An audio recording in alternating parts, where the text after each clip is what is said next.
In the near future, every object on Earth will be generating data, including our homes, our cars, even our bodies. Almost everything we do today leaves a trail of digital exhaust, a perpetual stream of text, location data, and other information that will live on, well after each of us is long gone. We are now being exposed to as much information in a single day as our 15th century ancestors were exposed to in their entire lifetime. But we need to be very careful, because in this vast ocean of data, there's a frighteningly complete picture of us. Where we live, where we go, what we buy, what we say, it's all being recorded and stored forever. This is the story of an extraordinary revolution that's sweeping almost invisibly through our lives, and about how our planet is beginning to develop a nervous system, with each of us acting as human sensors. This is the human face of big data. All these devices and machines and everything we're building these days, whether it's phones or computers or cars or refrigerators, are throwing off data. Information is being extracted out of toll booths, out of parking spaces, out of internet searches, out of Facebook, out of your phone. Tablets, photographs, videos. Every single thing that you do leaves a digital trace. The exhaust or evidence of humans interacting with technology and what side effect that has, and that's literally, it's just this massive amount of data.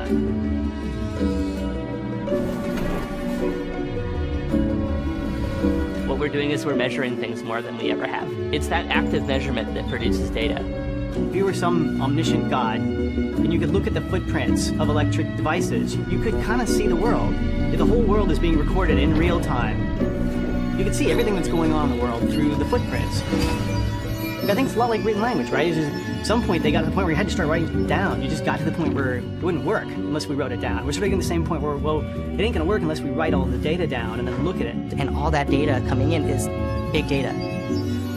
We estimate that by 2020, the data volumes will be at about 40 zettabytes. Just to put it in perspective, if you were to add up every single grain of sand on the planet and multiply that by 75, that would be 40 zettabytes of information. All of the data processing we did in the last 2 years is more than all the data processing we did in the last 3,000 years. And so the more information we get, the larger the problems will be that we solve. Every powerful tool has a dark side. Every last one.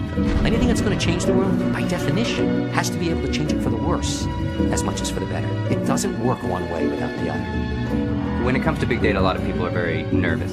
Data can be used in any number of ways that you're either aware of or you're not. The less aware of the use of that data that you are, the less power you have in the coming society we're going to live in. We're sort of just in the beginning of this big data thing. You don't know how it's going to change everything. You just know it is.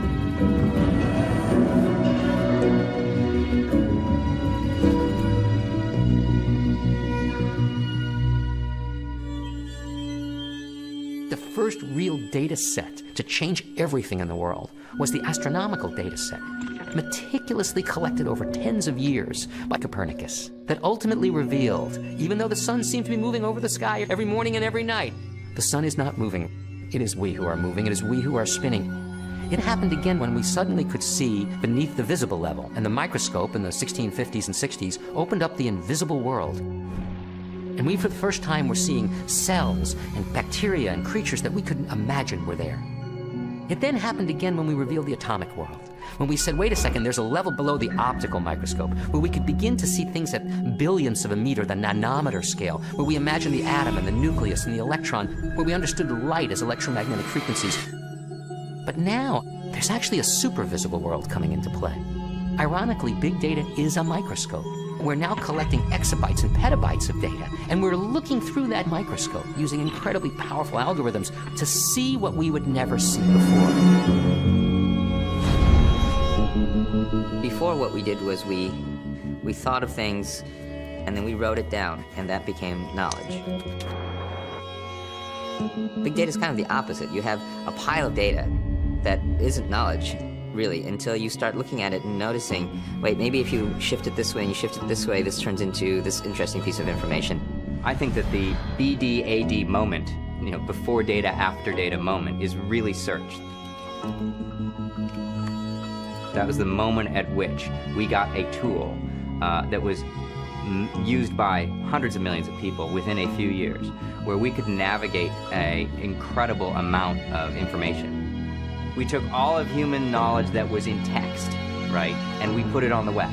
And we thought to ourselves, well, we're done. Wow, that was hard. And now we realize that was the first minute of the first inning of the game, right? Because that was just the knowledge we already had and the knowledge that we continue to add to the web at a relatively slow pace, But there is so much more information that we have not digitized and so much more information that we're about to take advantage of. In recent years, our technology has allowed us to store and process mass quantities of data. Visualizing that data will allow us to see complex systems function, see patterns and meaning in ways that were previously impossible.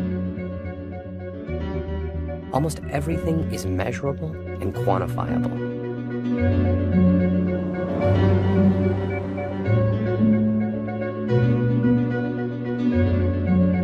So when I look at data, what's exciting to me is kind of recontextualizing that data and taking it and putting it back into a form that we can perceive, understand, talk about, think about.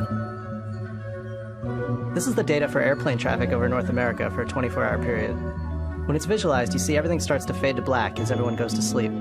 Then on the West Coast, planes start moving across on red-eye flights to the east. And you see everyone waking up on the East Coast, followed by European flights in the upper right-hand corner. I think it's one thing to say that there's 140,000 planes being monitored by the federal government at any one time. And it's another thing to see that system as it ebbs and flows in front of you.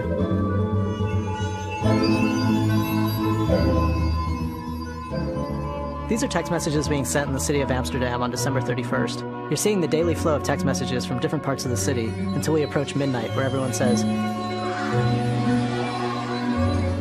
it takes people or programs or algorithms to connect it all together to make sense of it. And that's what's important. We have every single action that we do in this world is triggering off some amount of data. And most of that data is meaningless until someone adds some interpretation of it, someone adds a narrative around it.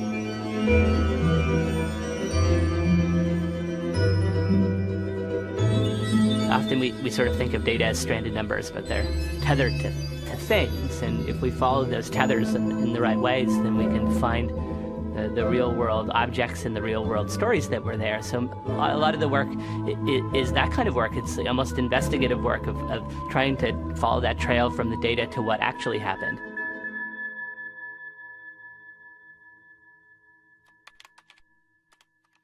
Sometimes the power of large data sets isn't immediately obvious. Google Flu Trends is a great example of taking a look at a massive corpus of data and deriving somewhat tangential information that can actually be really valuable. Until recently, the only way to detect a flu epidemic was by accumulating information submitted by doctors about patient visits, a process that took about 2 weeks to reach the CDC. So the researchers turned it around. They asked themselves if they could predict a flu outbreak in real time simply using data from online searches. So they set out to do the near impossible, searching the searches, billions of them, spanning 5 years to see if user queries could tell them something. When we do searches on Google, we all think of it as a one-way street, that we're going into Google and extracting information from Google. One of the things we don't really think about very much is we're actually contributing information back simply by doing the search. And that's where the breakthrough occurred. In looking at all the data, they saw that not only did the number of flu-related searches correlate with the people who had the flu, but they also could identify the search terms that could let them accurately predict flu outbreaks up to 2 weeks before the CDC. The CDC system takes about a week or two for the numbers to sort of fully flow in. What Google could do is to say, based on our model, we'll have it on the spot. We'll just run the algorithm based on how people are searching right now. And now we have, for the first time, this real-time feedback loop where we can see in real time what's going on and respond to it. Now, there is a flip side to this, though, and that is there's a big story this year that there was a lot of media attention about what an intense flu season this was. And so what did that do? That drove up search. That drove people who were more interested in what's going on with this flu, or it might have made more people think, I must have it. And so they were off. They got it way wrong. So, one way to think about big data and all of the computational tools that we wrap around that big data to let us discover patterns that are in the data is when we point all of that machinery at ourselves. At MIT, Deb Roy and his colleagues wanted to see if they could understand how children acquire language. And we realized that no one really knew, for a simple reason. There was no data. After he and his wife, Rupal, brought their newborn son home from the hospital, they did what every normal parent would do: mount a camera in the ceiling of each room in their home and record every moment of their lives for 2 years. A mere 200 gigabytes of data recorded every day. We ended up transcribing somewhere between 8 and 9 million words of speech. And as soon as we had that, we could go and identify the exact moment where my son first said a new word. We started calling them births. We took this idea of a word birth and we started thinking about, why don't we trace back in time and look at the gestation period for that word? One example of this was water. So we looked at every time my son heard the word water, what was happening? Where in the house were they? How were they moving about? And using that visual information to capture something about the context within which the words are used. We call them wordscapes. Then we could ask the question, how does the wordscape associated with a word predict when my son will actually start using that word? What they learned from watching Deb's son was that the texture of the wordscapes had predictive power. If most of the previous research had indicated that the way language was learned was through repetition, then this analysis of the data showed that it wasn't actually repetition that generated learning, but context. Words with more distinct wordscapes, that is, words heard in many varied locations, would be learned first. Not only is that true, but the wordscapes are far more predictive of when a word will be learned than the frequency, the number of times it's actually heard. It's like we're building a new kind of instrument, like we're building a microscope, and we're able to examine something that is around us, but it has a structure and patterns and beauty that are invisible without the right instruments. And all of this data is opening up to our ability to perceive things around us. He's watching.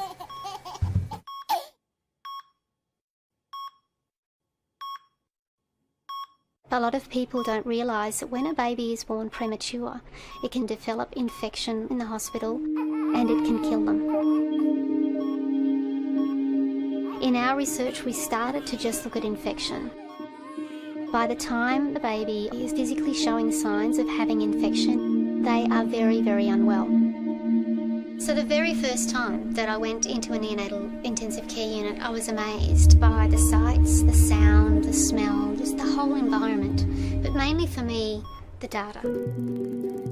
What shocked me was the amount of data loss. They showed me the paper chart that the information's recorded onto. One number every hour for the baby's heart rate, the respiration, the blood oxygen. Now in that time, the baby's heart has beaten more than 7,000 times. They've breathed more than 2,000 times. And the monitor showing the blood oxygen level has showed that more than 3,500 times. I said, well, where's all the data going that's in those machines? And they said, oh, it scrolls out of memory. So we have an enormous amount of data loss. So we're trying to gather that information and use it over a longer time in much more complex ways than before. And we try and write computing code to look at the trends in the monitors and the trends in the data to see how that can tell us when a baby's becoming unwell. So Dr. McGregor did what data scientists do. She looked for the invisible. She and her team analyzed the data from thousands of heartbeats, and what they discovered were minute fluctuations that could predict the onset of life-threatening infections long before physical symptoms appeared.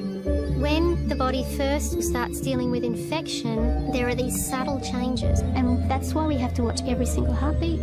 And what we're finding is that when you're starting to become unwell, the heart's ability to react, to speed up and slow down, gets subdued.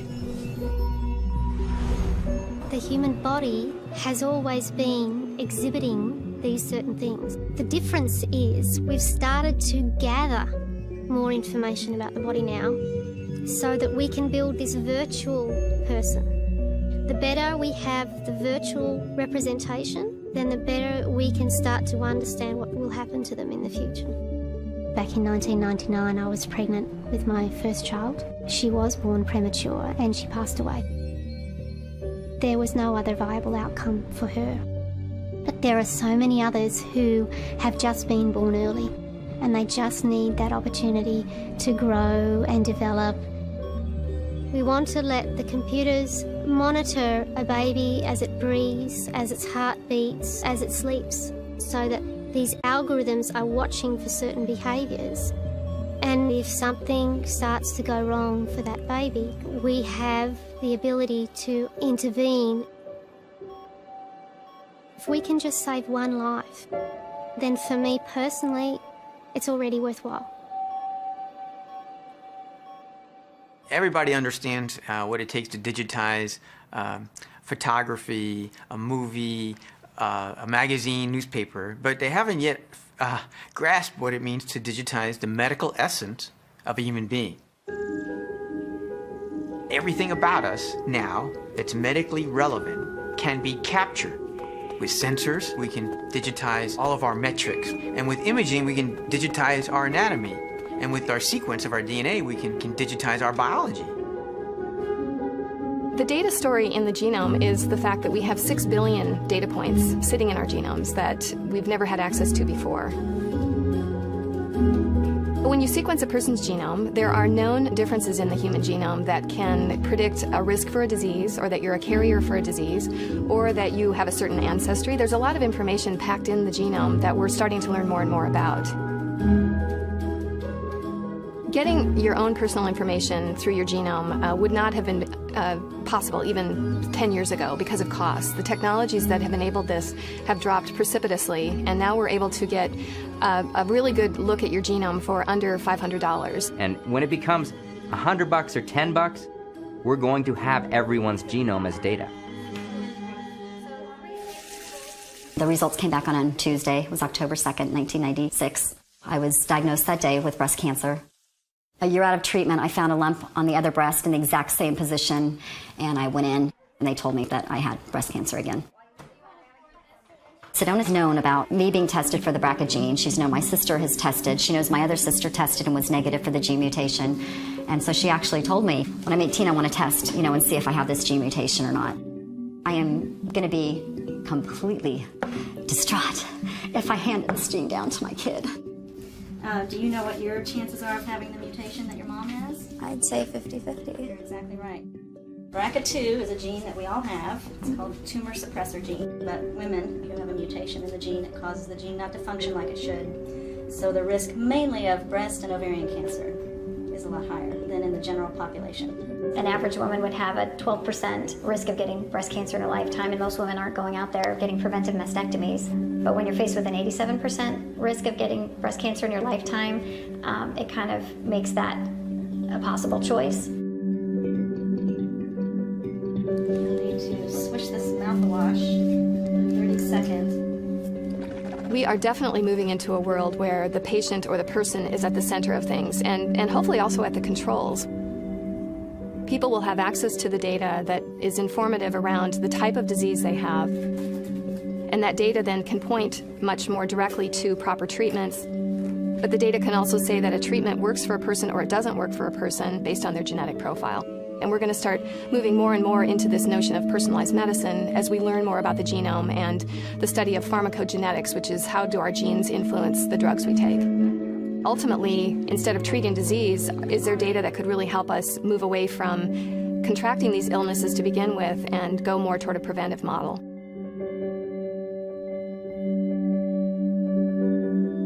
You can't talk about information separate from health. How you feel is information. How you respond to a drug is information. Your genetic code is information. What's really happening is we're going to start collecting it. We're going to start seeing it. We're going to start interpreting it.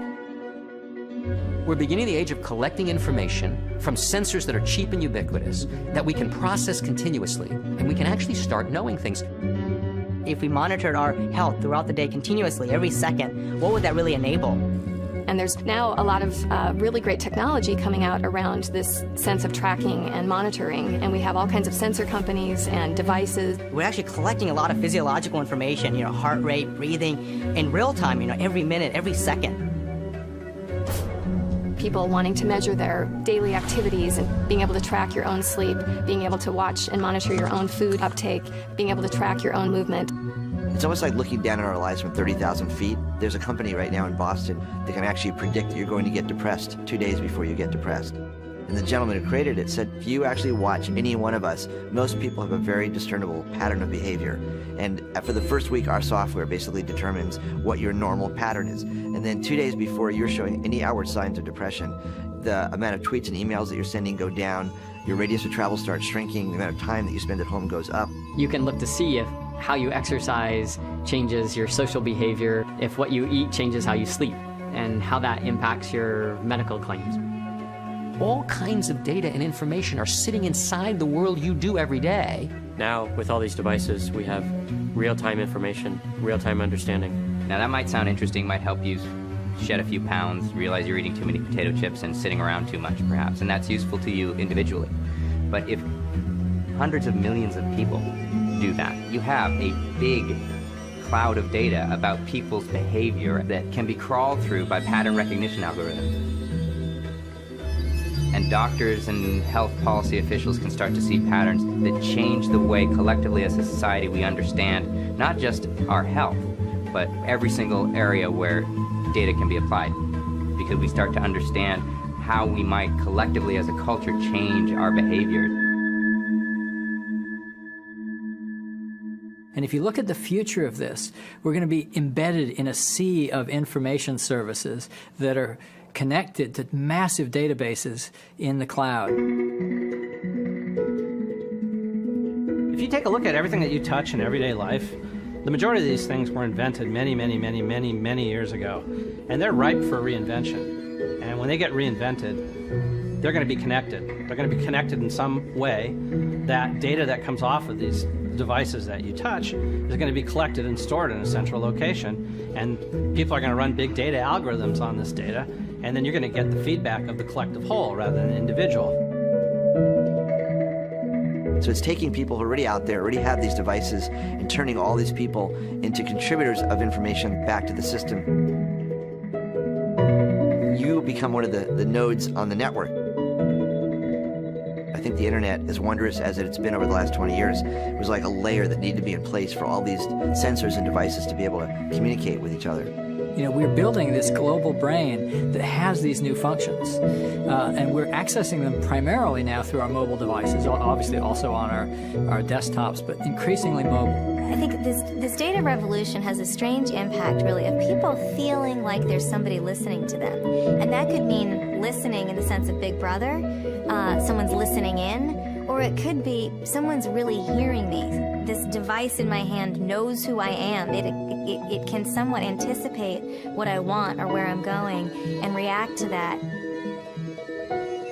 The implications of that are huge for the decisions that we make and for the systems that we're part of. I think about living in a city and how your experience of living in that city would be in 10 or 15 years. You've got places like Chicago where they're being hugely innovative and they're taking massive data sets, combining them in interesting ways, running interesting algorithms on them and figuring out ways that they can intervene in this system to sort of see patterns and be able to react to those patterns.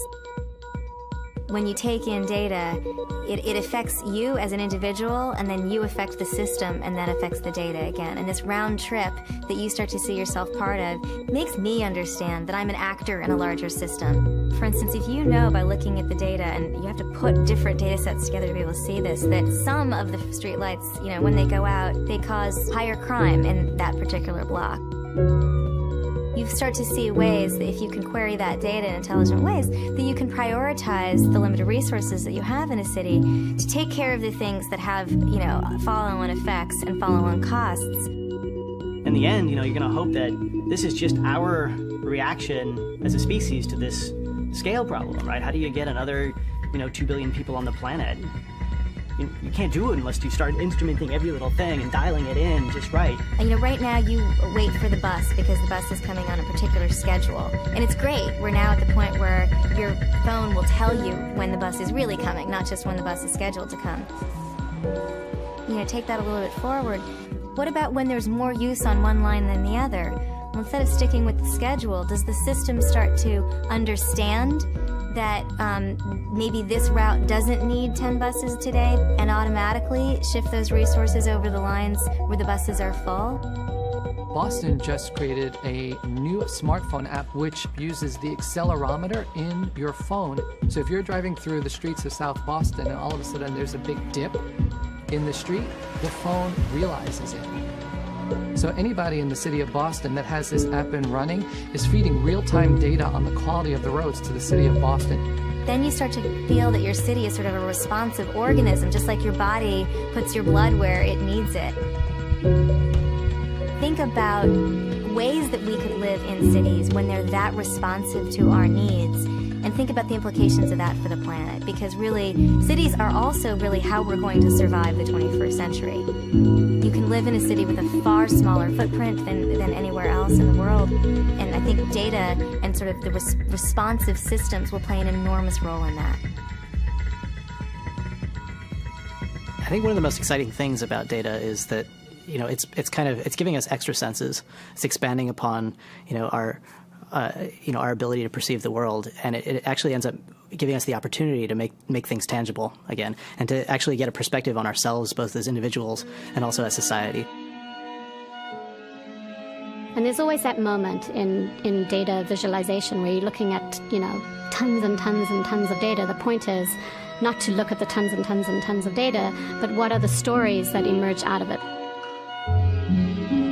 We said, look, give me the home street address of everyone who entered New York State Prison last year, and the home street address of everyone who left New York State Prison last year. And we said, look, let's get the numbers, put it on a map, and actually show it to people.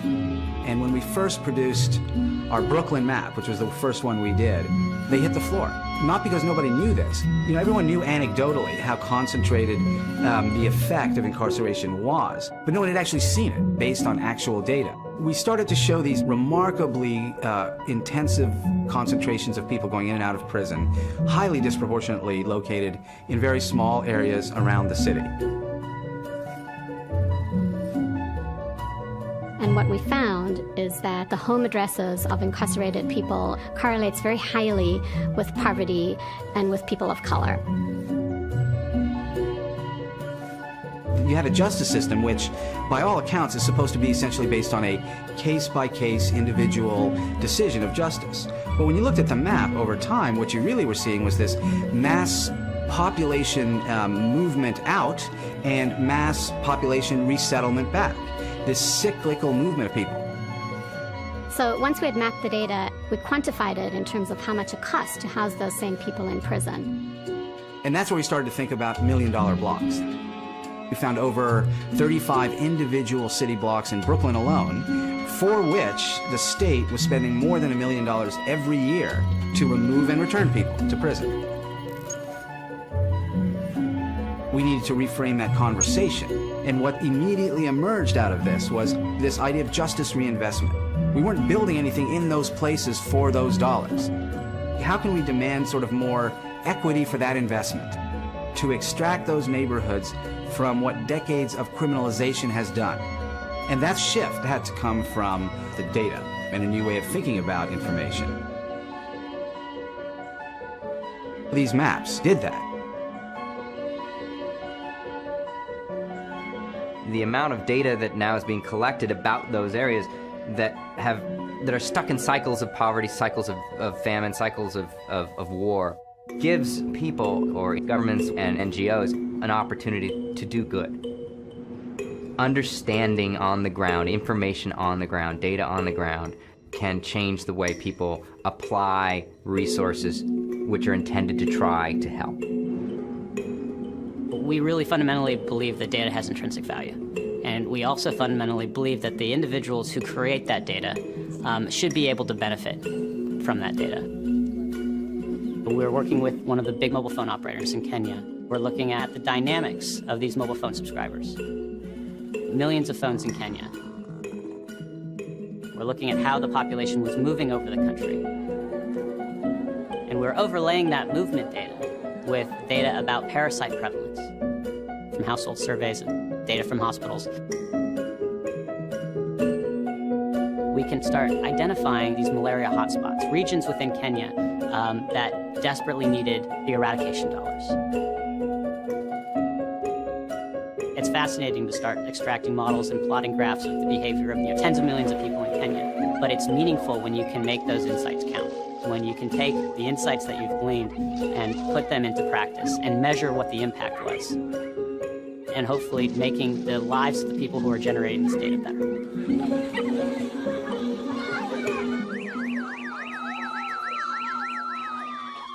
That afternoon when the earthquake struck in January, I was watching CNN and saw the breaking news, and I had my wife in Port-au-Prince at the time, and for the better part of 12 hours, had no idea whether anyone of my friends were alive or dead. Meyer was a Tufts University PhD student and directed crisis mapping for Ushahidi, a nonprofit that collects, visualizes, and then maps crisis data. And so I went on social media, and I found dozens and dozens of Haitians tweeting live about the damage.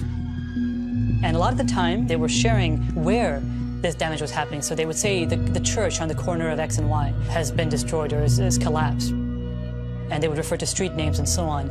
So it was about really becoming a digital detective and trying to understand where on the map this was. So he called everyone he knew and put together a mostly volunteer team in Boston to prioritize the most life and death tweets and map them for rescue workers.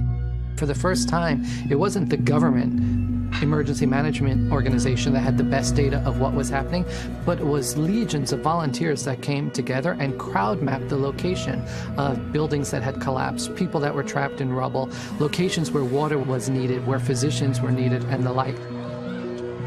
I think we've seen, not only in Haiti, but almost every disaster since Haiti, just an explosion of social media content. Disaster mapping groups like Myers realized that there was so much at stake and so much raw data coming from social media during natural disasters, they needed to come up with new algorithms to sort through the flood of information. We are drawing on artificial intelligence, machine learning, working with data scientists to develop semi-automated ways to extract relevant, informative, and actionable information from social media during disasters. So one of our projects is called Artificial Intelligence for Disaster Response. During the Hurricane Sandy, we collected 5 million tweets during the first few days. With the Sandy data, we've been able to show empirically that we can automatically identify whether or not a tweet has been written by an eyewitness. So somebody who is writing something saying the bridge is down, we can say it with a degree of accuracy of about 80% and higher whether that tweet has actually been posted by an eyewitness, which is really important for disaster response. I think that goes to the heart of why something like social media and Twitter is so important. Having these millions of eyes and ears on the ground, it's about empowering the crowd. It's about empowering those who are affected and those who want to help. These are real lives that we're capturing. This is not abstract information. These are real people who are affected by disasters, who are trying to either help or seek help. It doesn't get more real than this. Today, technology allows, and a lot of our communication tools, allows an idea to be spread instantly and with the original source of truth. I can have an idea and I can decide that I want to bring this around the world, and I can do it almost instantaneously. Tunisia is a great example. There were little uprisings happening all over Tunisia, and each one was brutally squashed. And there was no media attention, so no one knew that any other little village had an issue. But what happened was, in one village, there was the man who self-immolated in protest, and the images were put online by a dissident group onto Facebook. And then Al Jazeera picked it up and broadcasted the image across the Arab region, and then all of Tunisia realized, wait a second, we're about to have an uprising, and it just went.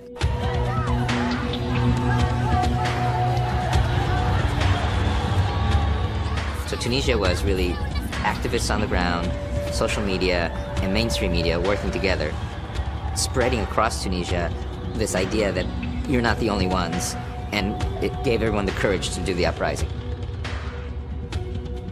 Technology has fundamentally changed the way people interact with government. That's another layer of this stack that's sort of being opened up. I think that's one of the key challenges of big data. It has so much opportunity for both good and for also really screwing up our system. You can't talk about data without talking about people, because people create the data and people utilize the data.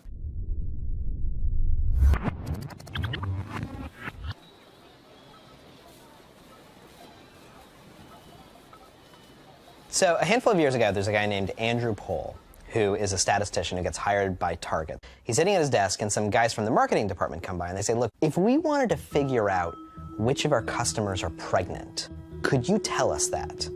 So what Andrew Pohl started doing is he said, the women who had signed up for the baby registry, let's track what they're buying and see if there's any patterns. I mean, obviously, if someone starts buying a crib or a stroller, you know they're pregnant. But by using all of this data they had collected, they were able to start seeing these patterns that you couldn't actually guess at. When women were in their second trimester, they suddenly stopped buying scented lotion and started buying unscented lotion. And about at the end of their second trimester, the beginning of their third trimester, they would start buying a lot of cotton balls and washcloths. And then they could start to subtly send you coupons for things that might be related to your pregnancy. They decided to do a little test case, so they send out some of these ads to a local community. And a couple weeks later, this father comes into one of the stores, and he's furious. And he's got a flyer in his hand that was sent to his house, and he finds the manager. And he says to the manager, he says, look, I'm so upset. My daughter is 18 years old. I don't know what you're doing sending her this trash. You sent her these coupons for diapers and for cribs and for nursing equipment. She's 18 years old, and it's like you're encouraging her to get pregnant.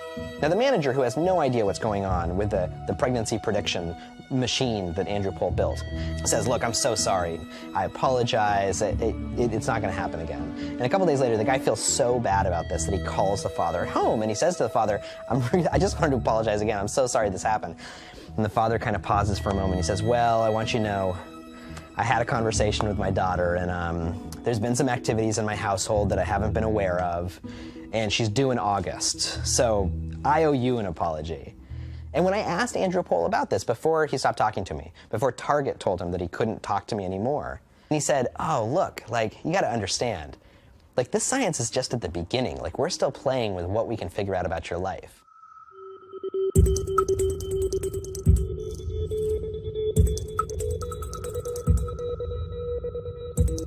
Everybody who's on Facebook is involved in a transaction in which they're donating their data to Facebook, who then sells their data, and in return they get this service which allows them to post pictures and connect to their friends and so on and so on and so on and so on.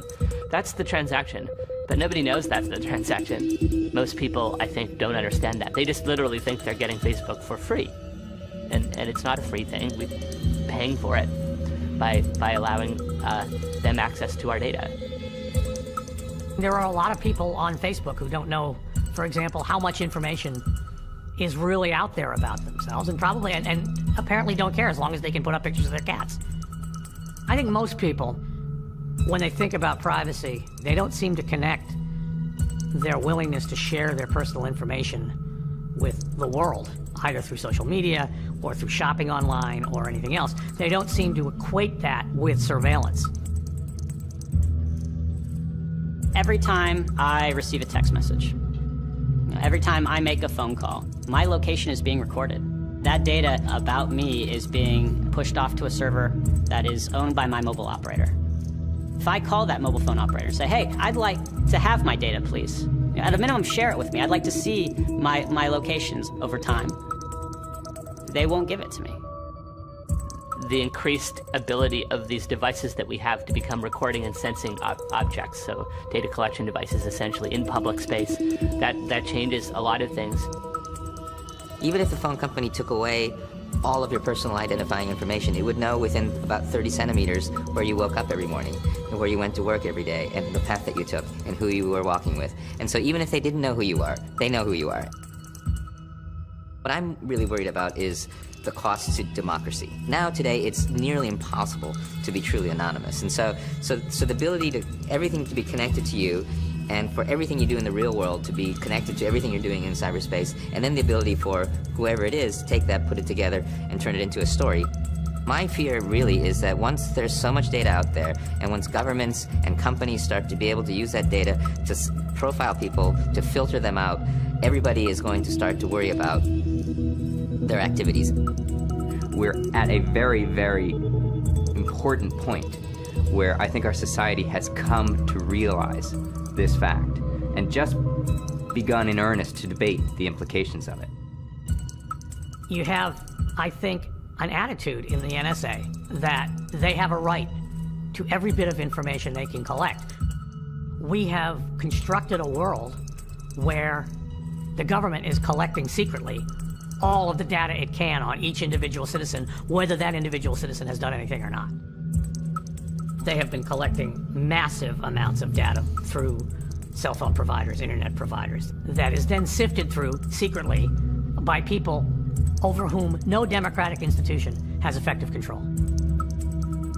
There's a feeling that if you're not communing with terrorists, what do you care if the government gathers your information? This is probably the most pernicious anti-Bill of Rights line of thought that there is, because these are rights we hold in common. Every violation of somebody else's rights is a violation of yours.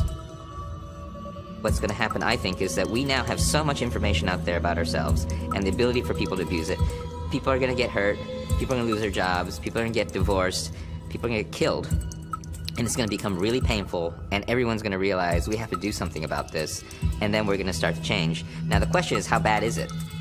You can't have a secret operation validated by a secret court based on secret evidence in a democratic republic. So the system closes and no information gets out except it gets leaked or it gets dumped on the world by outside actors, whether that's WikiLeaks or whether that's Bradley Manning or whether that's Edward Snowden. That's the way the people find out what their government is up to. We're living in a future where we've lost our right to privacy. We've given it away for convenience sake in our economic and social lives, and we've lost it for fear's sake vis-a-vis our government. Anytime you're looking at an ability to segment, analyze, you've got to think about both sides. But there's so much good here. There's so much chance to improve the quality of life that to basically close the box and say, you know what, we're not going to look at all this information, we're not going to collect it, that's not practical. What we're going to have to do is think as a community. We have cultures that have never been in dialogue with more than 100 or 200 or 400 people now connected to 3 billion.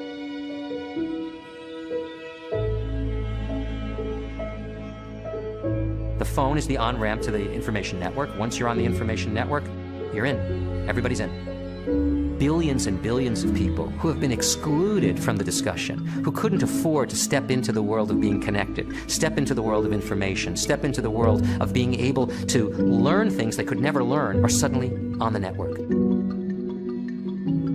The world of the internet, from an innovation perspective, has pushed innovation out of large institutions to people on the edges. I suspect as we equip these next billion consumers with these devices that connect them with the rest of the world and with the internet, we'll have a lot to learn about how they use them.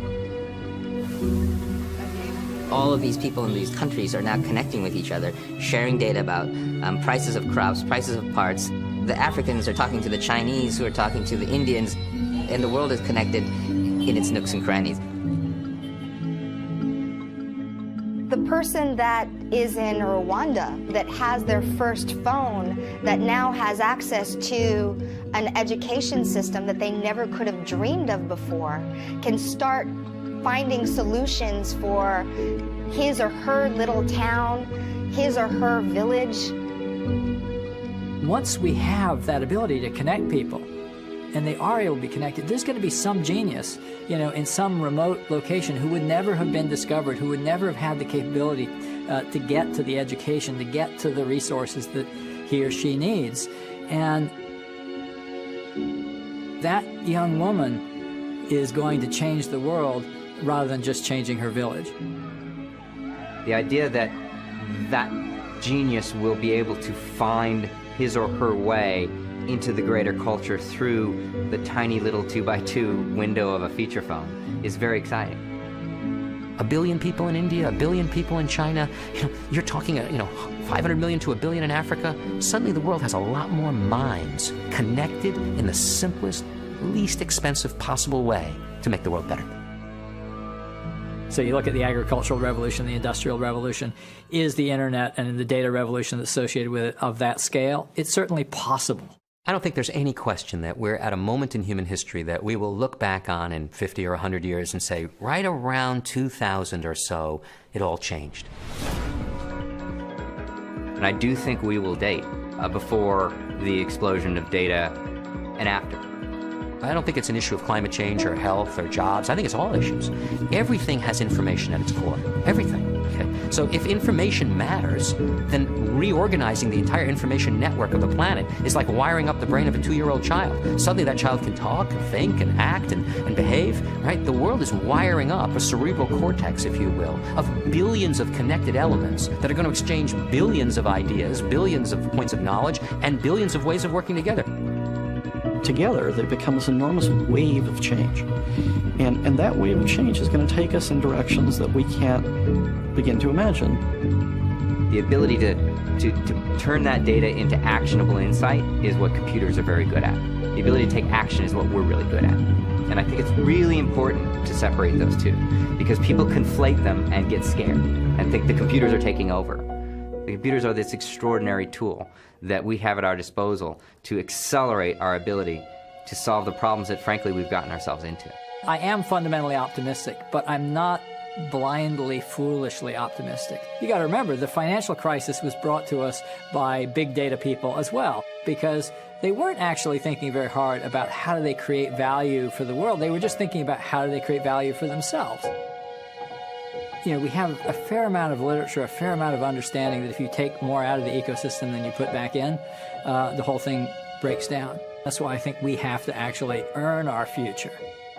We can't just sort of pat ourselves on the back and think it's just going to fall into our laps. We have to care about what kind of future we're making, and we have to invest in that future, and we have to make the right choices. It is, to me, paramount that our culture understands that we must take this data thing as ours, that we are the platform for it. Humans, individuals are the platform for it, that it is not something done to us, but rather it is ours to do with something as we wish. When I was young, we landed on the moon, and so the future to me meant going further than that. We looked outward.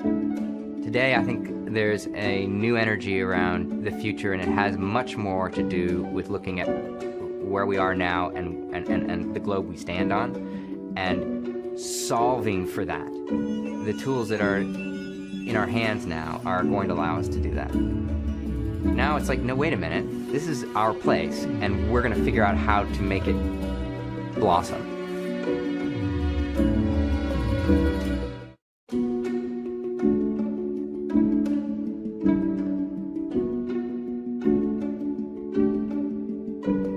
The Human Face of Big Data is available on DVD. The companion book is also available. To order, visit shoppbs.org or call 1-800-PLAY-PBS.